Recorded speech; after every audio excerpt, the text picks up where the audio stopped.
Everyone says, find your why. Get inspired. Wait for motivation. That's awkward advice.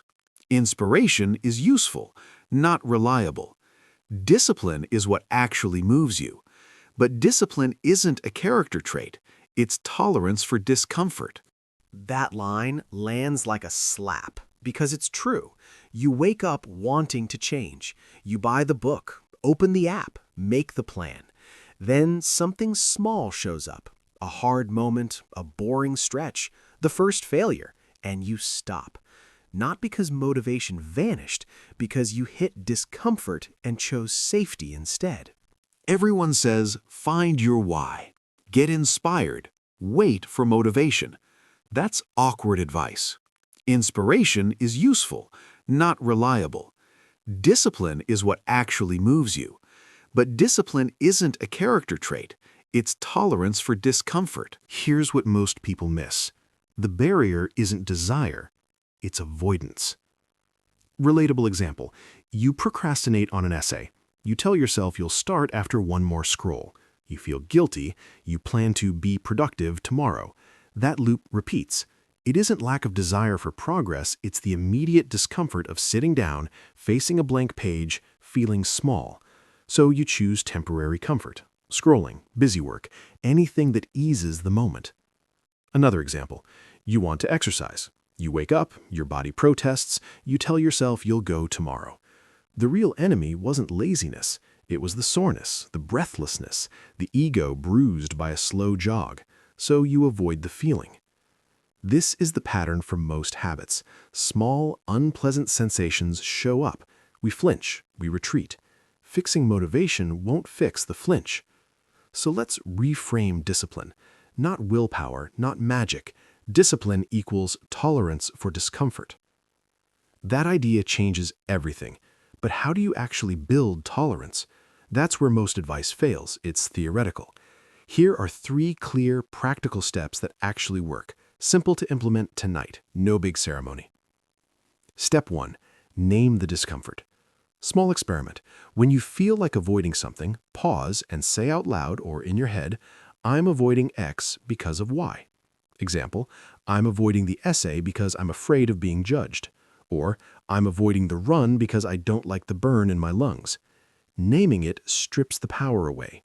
It converts vague anxiety into a specific, manageable sensation. Why this matters? The mind panics less when it can point at the enemy. Vague dread hides under rationalizations.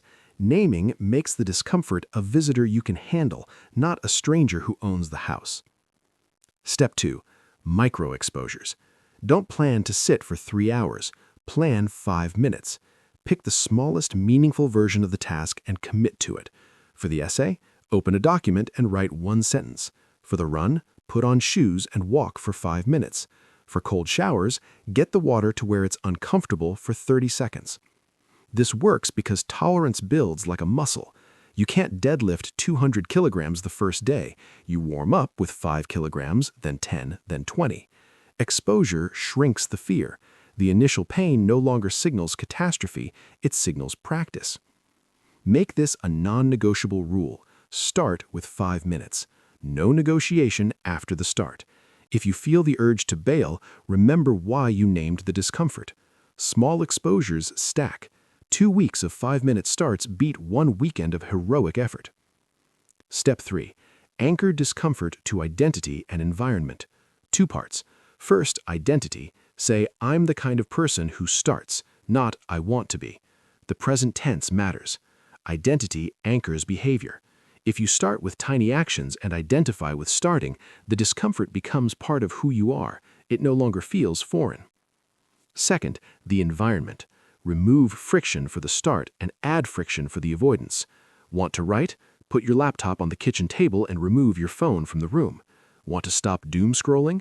Put social apps behind an extra passcode or move the app off your home screen. Make the comfortable options slightly harder. Make the uncomfortable options slightly easier.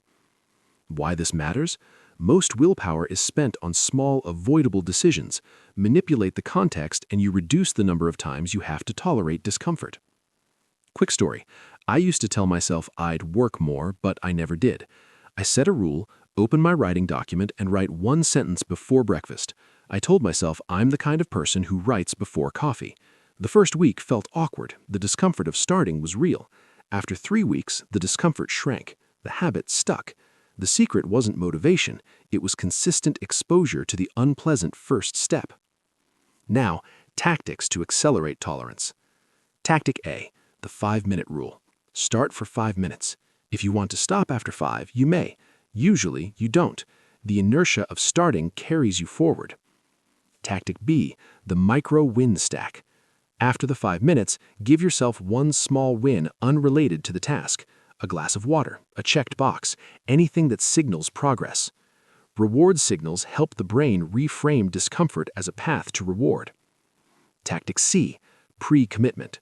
Put something at risk if you bail. A small bet with a friend, a public note. Loss aversion is powerful, but don't make it punishment-heavy. Make it relevant and fair. Make this practical. Tonight, pick one area where you feel stuck. Name the discomfort in one sentence. Do 5 minutes. Change one small thing in your environment to make starting easier. Track it for a week. Why it works in the long run? Repeated small exposures lower the baseline of what you consider uncomfortable. You don't build a personality trait, you reshape your threshold. Goals become less about heroic bursts and more about enduring small, unpleasant moments enough to reach the next step. A warning, this isn't about becoming a robot who ignores feelings. Feelings are data. Respect them, but don't surrender to them. Tolerance means you acknowledge discomfort and choose a direction anyway. One last example, burnout. People often avoid rest because they feel guilty when not grinding. That's discomfort too, a social or internal pressure. Tolerating discomfort includes tolerating the awkwardness of resting. If you can sit with that awkwardness, real recovery happens. Discipline includes allowing discomfort for growth and discomfort for rest. Recap. Motivation is not the problem. Avoiding discomfort is. Discipline equals tolerance. 3 steps. Name the discomfort, practice micro-exposures, and anchor your identity plus environment. Try the 5-minute start tonight. Try this tonight. Pick one thing you've been avoiding. Name the feeling in one sentence. Do 5 minutes. Change one small thing in your space to make starting easier. Track it for a week.